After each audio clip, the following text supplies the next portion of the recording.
We'll be friends forever, right? Maka frowned at the boy next to her. His bangs were too long today, and had a tendency to hide the pretty eyes she knew that he had. Why wouldn't we be? He shrugged and fixed his eyes on the half-completed coloring sheet in front of him.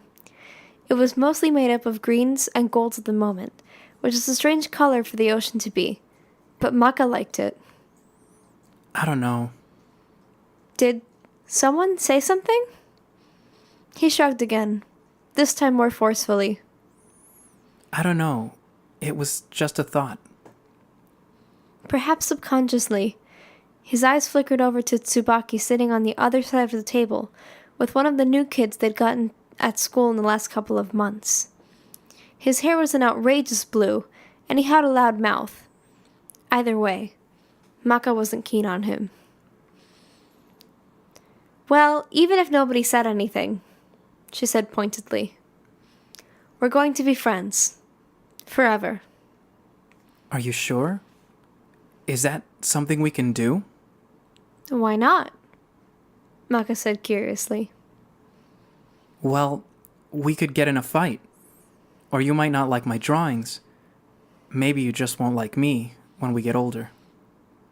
Soul, Maka said quite seriously as he looked up at her. I will always like you. His face got red very quickly, and he coughed awkwardly into his sleeve. Oh. She nodded firmly. How could you think that we won't be friends?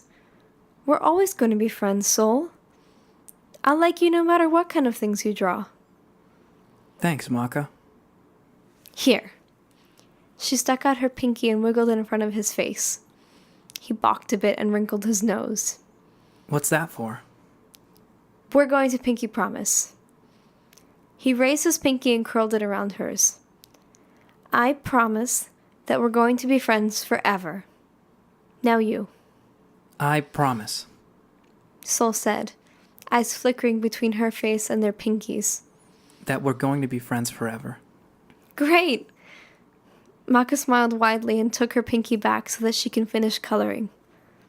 Feel better? Soul hummed, and Maka was glad that her words had been enough to reassure him. Now all she had to do was wait until the lunch bell rang to hit Blackstar for putting such a terrible idea in his head. New or not, that kid was going to pay for messing with her best friend.